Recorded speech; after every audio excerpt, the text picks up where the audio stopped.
오늘은 어떤 작가를 소개해 주실 건가요? 네, 저희가 새로 이번에 대한민국 아티스트를 찾아서 시작을 합니다. 첫 번째로는 요새 미술계에서 새롭게 평가되고 또 미술시장에서도 작품이 높은 가격에 이렇게 거래되는 이건영 선생님에 대해서 말씀드리도록 하겠습니다. 우리 이건영 선생님 하면은 굉장히 한국에서 실험미술, 전위미술로 활동을 해왔었던 작가입니다. 그래서 이 실험미술, 전위미술 했던 분이 이렇게 또 새롭게 평가되는 그런 이야기를 나눠보도록 하죠. 제가 1996년에 바로 보는 한국의 현대미술이라는 책을 냈습니다. 그래서 제가 낸 책은 항상 제가 해왔던 것처럼 어떤 자료, 역사적인 근거를 가지고 데이터를 만들고 연표를 만들고 글을 쓰고 하는 게 제 입장의 얘기인데요. 여기에 보면은 제가 이제 그 정리했던 것이 새로운 매체 미술운동 26년 해가지고요. 그 당시에 1967년부터 92년까지 우리 미술계의 새로운 어떤 미술의 흐름을 쭉 정리를 했었는데요. 그 당시 정리를 하다 보니까 그 이벤트, 라는 것이 있었어요. 이벤트, 퍼포먼스, 뭐, 이렇게 하는데요. 우리가 그 새로운 미술 운동을 얘기할 때 보편적으로 미술계에서 우리가 크게 1960년대는 해프닝, 70년대는 이벤트, 80년대는 오브제, 설치, 퍼포먼스, 90년대는 새로운 테크놀로지의 도입, 새로운 사진, 이렇게 크게 제 나름대로 우리 현대미술의 흐름을 이렇게 정리를 했었어요.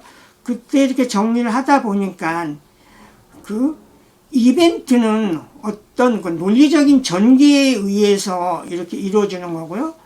퍼포먼스는 일반적으로 좀 더 즉흥적인 어떤 행위미술을 하는 거죠. 그런데 그 자료를 정리하다 보니까 그 이건용 선생님이 1975년도 오늘의 방법전이라는 거가 백록화당에서 있었어요. 근데 그때 선생님이 이벤트를 했고요. 이게 우리나라 미술사에서 이벤트로는 첫 행위가 아닌가 이렇게까지 이제 기록이 되는데요.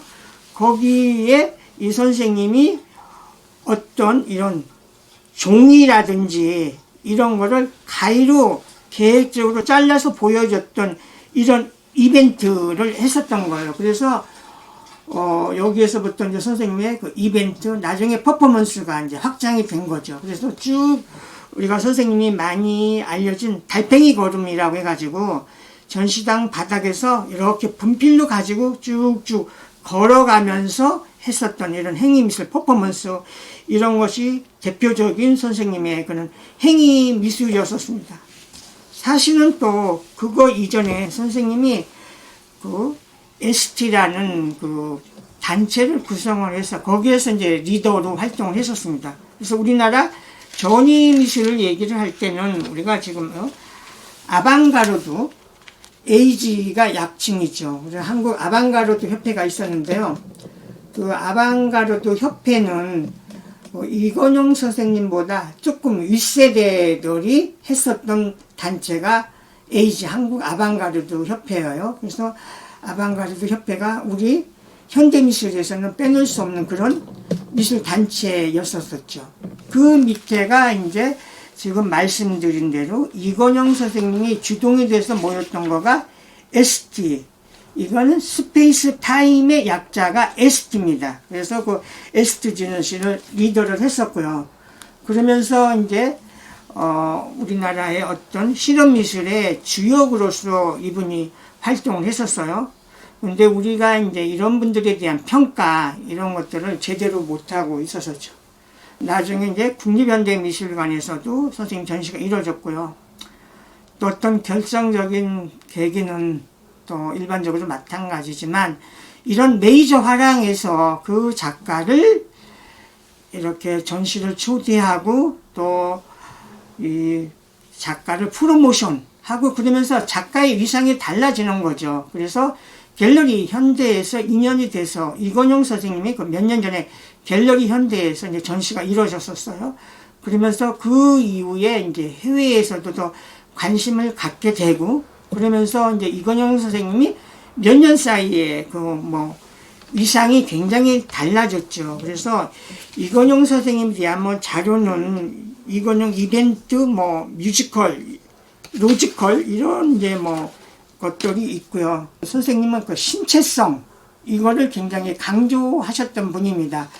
그래서 아까 말씀드린 대로 이렇게 달팽이 걸음을 하면서 분필로 그렸었던 이런 신체의 움직임, 또 여기에 보여주는 것처럼 선생님이 이렇게 뒤로 서서 선생님 그 대표적인 거는 행동인데요. 이렇게 뒤에서 막 이렇게 가지고 그림을 그린다든지 해서 그 신체의 움직임 이거를 작품으로 만들어내는 거죠. 또는 실제적인 어떤 오브제, 물체 이런 걸 가지고 했었던 실험 미술의 대가였었습니다.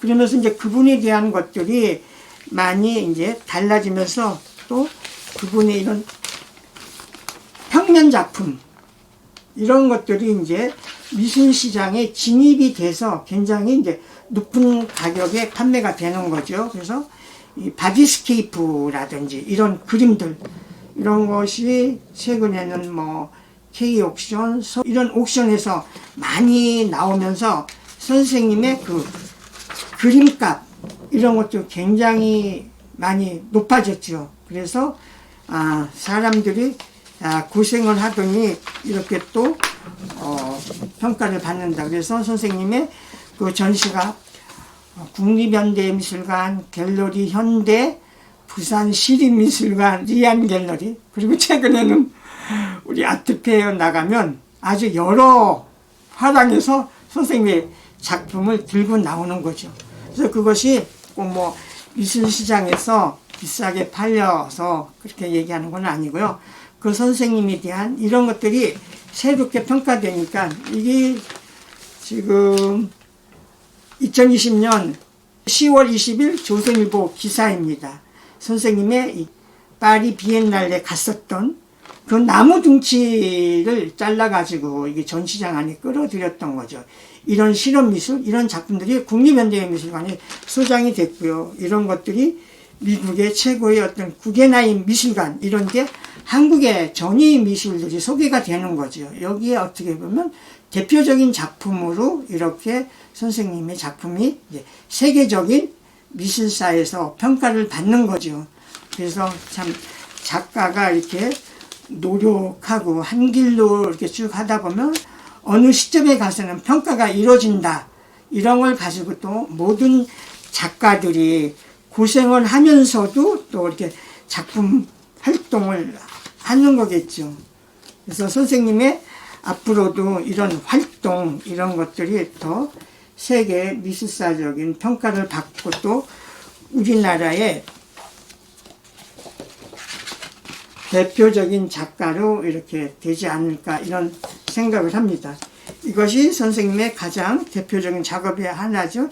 73년도 파리 비엔날레에 나갔던 이런 작품들.